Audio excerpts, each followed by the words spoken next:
Students, आज आपण मॅथचे काही रूल्स बघणार आहोत. जेव्हा आपण बेसिक रूल ऑफ मॅथचे असं म्हणूयात, basic rules of math. Normally हे सगळे रूल्स आपण बघतो, हे मॅथच्या साईन विषय रूल आहेत, हे मॅथच्या चिन्हाविषयी रूल आहेत.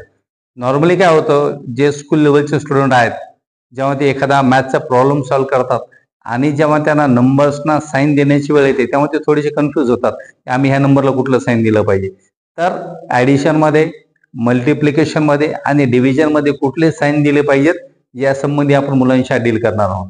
जर तुम्ही हा व्हिडिओ खूप काळजीपूर्वक बघितला आणि याच्यासारखे काही एक्झाम्पल तुम्ही सॉल्व्ह केले तर निश्चितपणे तुमचा साईनचा, चिन्हांचा प्रॉब्लेम आजच्या व्हिडिओने सॉल्व्ह झाल्याशिवाय राहणार नाही.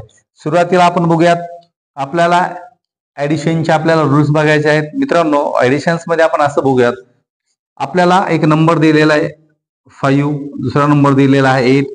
आपण कुठलाही विचार न करता यालाही प्लस साईन आहे, या नंबरला साईन नाही, याचा अर्थ यालाही प्लस साईन आहे. जर दोन्ही संख्येचं साईन प्लस असेल, आपण या दोघांचं ऍडिशन करू आणि आपण लिहू असं +13. आपल्याला लक्षात येईल त्या दोन्ही संख्या प्लस होत्या, आपण याची ऍडिशन केली. ऍडिशन मध्ये ही गोष्ट लक्षात ठेवा, जेव्हा दोन्ही साईन सेम असतील तेव्हा तुम्हाला ऍडिशन करायची आणि त्या दोन्ही संख्यांना जे चिन्ह असेल ते तुम्हाला द्यावं लागेल. पण याच्यात आणखी एक छोटासा रूल, वेगळा पण रूल आहे, तोही मी तुम्हाला समजावून सांगेल कुठला आहे. तर याच्यामध्ये नंबर 2चं एक्झाम्पल बघा. आपण ह्याला थोडंसं आपण वेगळं करू, आपल्याला ऍडिशनच करायची. याला आपण नॉर्मल घेऊ -3 आणि आपण याला घेऊ +8. या ठिकाणी आता आपल्याला असा प्रश्न पडतो, आपण ऍडिशन करावं का सबट्रॅक्शन करावं. या ठिकाणी तुम्हाला सबट्रॅक्शन करायचं आहे. का सबट्रॅक्शन करायचं आहे? एक संख्या जेव्हा निगेटिव्ह असते, एक संख्या जेव्हा पॉझिटिव्ह असते तेव्हा तुम्हाला दोघांचे सबट्रॅक्शन करावे लागते. एक संख्या ऍडिशन प्लस आहे, एक संख्या मायनस आहे, या दोघांचं आपल्याला काय करायचं, या दोघांचं आपल्याला सबट्रॅक्शन करायचे. आणि साईन देताना आपण काय करणार, दोघांपैकी जी मोठी संख्या आहे तिचा आपण साईन देऊयात. या ठिकाणी -3 आणि +8 या दोघांचं आपण सबट्रॅक्शन करूयात. सबट्रॅक्शन केल्याच्या नंतर आपल्याला लक्षात येईल की दोघांपैकी संख्या कुठली मोठी आहे. तर दोघांपैकी संख्या मोठी कुठली, 8 हा नंबर मोठा आहे. आपण आन्सरला 8चं साईन देऊयात. या दोघांचं सबट्रॅक्शन झालं. तुम्हाला दोघांमध्ये प्लसचं साईन दिसत असेल तरी आपण -3 आणि +8चे आपण ऍडिशन करू शकत नाही, त्याची आपल्याला सबट्रॅक्शन करायचे. इथं माझा आन्सर येणार +5. या दोघांचे सबट्रॅक्शन, दोघांपैकी हा नंबर मोठा आहे म्हणजे 8, याचं साईन प्लस आहे, आपण याला प्लस साईन दिलं. याच्यासारखं आपण सेम आपण एक्झाम्पल घेऊयात. मला एक वेगळं एक्झाम्पल घ्यायचं, मला असं लिहिल -10 + 2. एक संख्या प्लस आहे, एक संख्या मायनस वाली आहे. या दोघांचं आपल्याला काय करावं लागेल, सबट्रॅक्शन. या दोघांचं आपण सबट्रॅक्शन करूयात. 8 दोघांपैकी नंबर कुठला मोठा दिसतो, हा, याचा साईन आपण आन्सरला देऊन टाकूयात. हा नियम आहे या बाबतीत, ऍडिशन बाबतीत. आपण साध्या साध्या नियमानं बघतो, फार काही अवघड नाही. तुम्हाला याच्यासारखे तुम्हाला एक्झाम्पल करावे लागतील, मग तुमचा तो कन्सेप्ट सॉल्व्ह होईल. आता याच टाईपचं आणखी एक एक्झाम्पल घेतो. नॉर्मल आपण असंही लिहितो. या एक्झाम्पल आपण कसं डील करूयात, हा याला साईन नाही म्हणजे याला प्लस आहे असे कन्सिडर करा. एखाद्या नंबरला साईन नाही म्हणजे त्याला प्लस साईन आहे सांगायची फार परत आपल्याला आवश्यकता नाही, तुम्हाला ही गोष्ट समजते. याला आपण प्लस साईन कन्सिडर करू, याला आपण मायनस साईन दिलेला आहे. या दोघांचे सबट्रॅक्शन होईल 3. दोघांचे सबट्रॅक्शन किती होईल, मग आपण इथे किती लिहूयात, दोघांचं सबट्रॅक्शन आपण लिहूया 3. दोघांपैकी कुठला नंबर मोठा आहे तर दिसण्यासाठी हा नंबर मोठा दिसतो, आपण याला मायनस साईन देऊयात. आपल्या ह्या 1, 2, 3, 4 एक्झाम्पल झाले. 4ही एक्झाम्पल मध्ये आपल्या लक्षात आलं की हो, एक संख्या प्लस असेल, एक संख्या मायनस असेल, त्याचं आपण सबट्रॅक्शन करत असतो. दोघांपैकी जो नंबर मोठा आहे त्याचा आपण आन्सरला साईन देत असतो. इथं पण तेच आहे, हा मायनस आणि हा प्लस, दोघांचं सबट्रॅक्शन. दोघांपैकी 10 हा नंबर मोठा आहे, आपण -8 का लिहिलं, कारण 10 ला मायनस साईन आहे, आपण आन्सरला मायनस साईन दिलं. इथे आपण काय केलं, 7 - 10, 7 ला साईन दिसत नाही, याचा अर्थ त्याला प्लस आहे आणि याचं साईन मायनस आहे. आपण या दोघांचं आपण सबट्रॅक्शन केलं, दोघांपैकी जो नंबर मोठा वाटला त्याचा आपण आन्सरला साईन दिलं. आता याच कॅटेगरीतला आपण नेक्स्ट एक्झाम्पल घेऊया. ते आपण कसं लिहिणार, इथे बघा -7 - 10. आपल्याकडे 2 नंबर्स आले. आता हे दोन्ही निगेटिव्ह नंबर आले. मित्रांनो, याची तुम्हाला ऍडिशन करावी लागेल. विद्यार्थी मित्रांनो, ऍडिशन केल्याच्या नंतर दोन्ही नंबर्स मायनस आहेत तर त्याच्या आन्सरला सुद्धा मायनस साईन आलं पाहिजे. आपण इथे काय केलं, -7 - 10, या दोन्ही नंबर जेव्हा निगेटिव्ह आहेत तेव्हा त्यांची आपण ऍडिशन केली आणि साईन मात्र त्यांना निगेटिव्हचं दिलं. एक्झाम्पल नंबर 1 आणि एक्झाम्पल नंबर 5 या दोघांकडे बघितलं तुमच्या लक्षात येईल की जेव्हा दोघांचे साईन सेम असतात, इथे प्लस आहे याला नाही म्हणजे इथे पण प्लस आहे, दोघांचे साईन सेम आहे तेव्हा त्यांची आपण ऍडिशन केली, याला प्लस आहे याला प्लस आहे, आपण आन्सरला सुद्धा आपण प्लस लिहिलं नाही, पण एखाद्या संख्येला सिम्बॉल याचा अर्थ प्लस आहे आपण असं बोललेलो आहोत, याला आपण प्लस साईन आहे असं कन्सिडर करू. इथे पण दोन्ही निगेटिव्ह आहेत, दोन्ही निगेटिव्ह आहेत तेव्हाही त्यांची आपण ऍडिशन केली आणि त्याला आपण निगेटिव्हचं साईन दिलं. म्हणजे तुमच्या डोक्यात ही गोष्ट कायमची ठेवा, जेव्हा साईन सेम असतात तेव्हा आपण त्यांची ऍडिशनच करायला हवी आणि एक साईन प्लस एक मायनस असेल तेव्हा आपण त्याची सबट्रॅक्शन करायला हवी.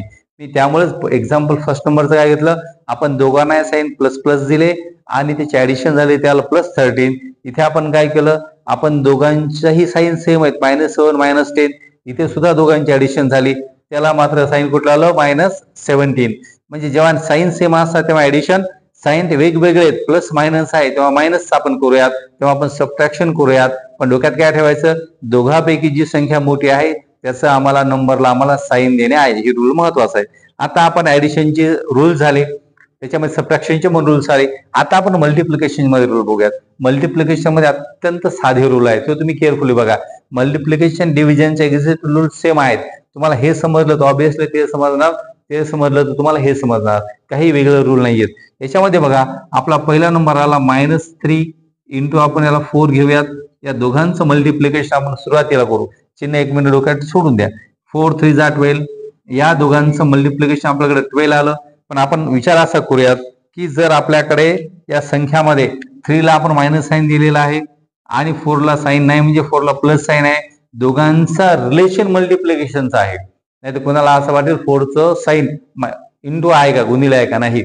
-3 आणि +4 या दोघांचं रिलेशन हा सिम्बॉल दाखवतो. या दोघांच्या मध्ये मल्टिप्लिकेशन करायचंय, म्हणून मल्टिप्लिकेशनचा किंवा गुणाकाराचा असा रूल आहे, दोघांपैकी एक नंबर जेव्हा निगेटिव्ह असतो तेव्हा आन्सरला निगेटिव्ह साईन द्यावं लागते आपल्याला. म्हणजे दोघांपैकी एक संख्या मायनस आहे तेव्हा आपल्याला संख्येला मायनसचं साईन द्यायचं, आपल्याला उत्तराला वजाचं चिन्ह द्यायचं आपल्याला. आपण यालाच वेगळ्या स्वरूपात घेऊयात. समजा कधी पहिल्या संख्येला वजा असेल, कधी दुसऱ्या संख्येला वजा असेल. आता आपण सेकंड नंबरला आपण मायनस साईन घेऊयात. आपण असं एक्झाम्पल लिहू, 7 - 5. या दोघांचं मल्टिप्लिकेशन आपण करूयात 35. या दोघांचं आपण मल्टिप्लिकेशन किती केलं आपण 35. आता मला याला साईन द्यायचे, इथे याला प्लस आहे याला मायनस आहे, दोघांचं मल्टिप्लिकेशन आपण करतोय, दोघांचा आपण गुणाकार करतोय, उत्तराला मायनसचं साईन असेल. म्हणजे मल्टिप्लिकेशन मध्ये दोघांपैकी एक नंबर मायनस असेल तर 100% आन्सर निगेटिव्हच असणार. फक्त आपल्याला ही कायमची गोष्ट लक्षात ठेवायची. एक्झाम्पल नंबर 3 आपण काय करूयात, या संख्येला आपण मायनस देऊ, -4 -3. आपल्याकडे दोन्ही नंबर निगेटिव्ह आले. आता 4 लाही निगेटिव्ह साईन आहे, आता 3 लाही निगेटिव्ह साईन आहे. दोघांचा आपल्याला आन्सर करायचा आहे. या दोघांचा आन्सर काही असेल त्याचं साईन मात्र प्लस असेल. या दोघांनाही मायनस मायनस साईन आहे, आपण आन्सरला प्लसचे चिन्ह देऊयात आणि याचा आन्सर येईल 4 3 जा 12. ही गोष्ट खूप पक्की लक्षात ठेवा. मल्टिप्लिकेशन मध्ये किंवा डिव्हिजन मध्ये दोन्ही नंबर्स निगेटिव्ह असतील तर आन्सरला मात्र आपण कुठलं साईन देत असतो, त्यावेळेला आपण आन्सरला आपण पॉझिटिव्ह साईन देत असतो. ही डोक्यात ठेवा तुम्ही. आपल्याकडे 1 2 3 तिथे इनफ आहेत. तुम्हाला हवं तर तुम्ही स्वतःचे एक्झाम्पल तयार करा आणि त्याचे आन्सर तुम्ही तयार करा. फक्त आपण रूल्स काय पाळायचा, या दोघांपैकी एकाला मायनस साईन असेल तर आन्सरला आपण मायनस साईन दिलं पाहिजे. इथे या दोघांपैकी इथे फर्स्ट नंबरला निगेटिव्ह साईन आहे म्हणून आन्सरला निगेटिव्ह साईन आलं. या दोघांपैकी सेकंड नंबरला निगेटिव्ह साईन आहे, आपण 7 × -5 आपण केलं, आपला आन्सर आलं -35. इथे आपण काय केलं, नंबर 3 मध्ये -4 × -3 दोन्ही मायनस मायनस आहे, त्यांचं आपण मल्टिप्लिकेशन आलं, आपण ते 12 लिहिलं आणि त्याला साईन मात्र आपण प्लसचं दिलेलं आहे.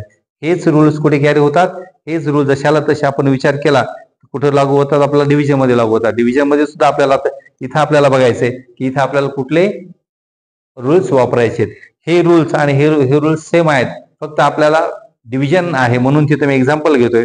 एक्झाम्पल नंबर 1 इथे मी असं लिहिलं -10/5.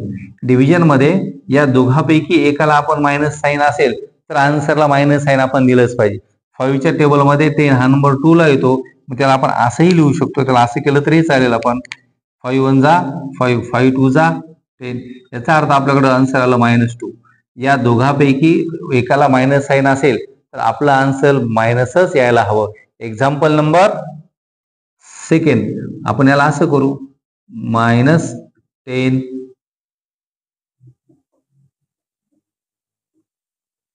2 इथं आपण डिनॉमिनेटरला आता मायनस साईन देऊ.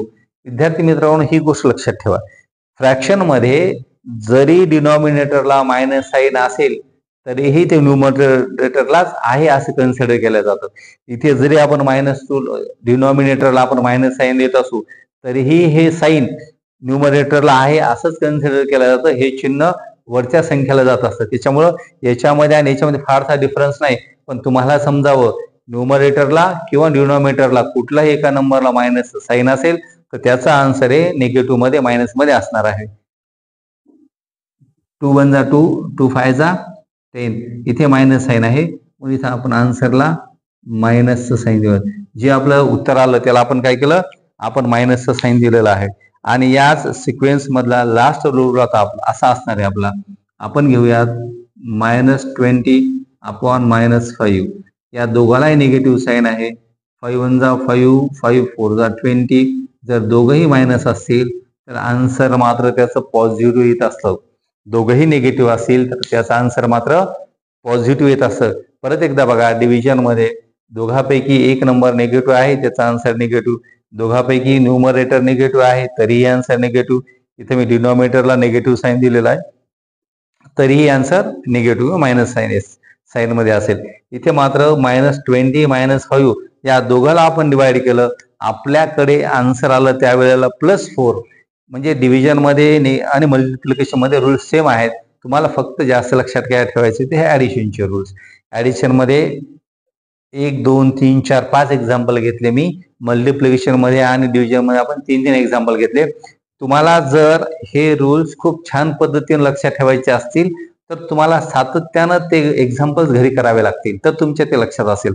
अन्यथा ते रूल्स तुमच्या लक्षात अजिबात असणार नाहीत.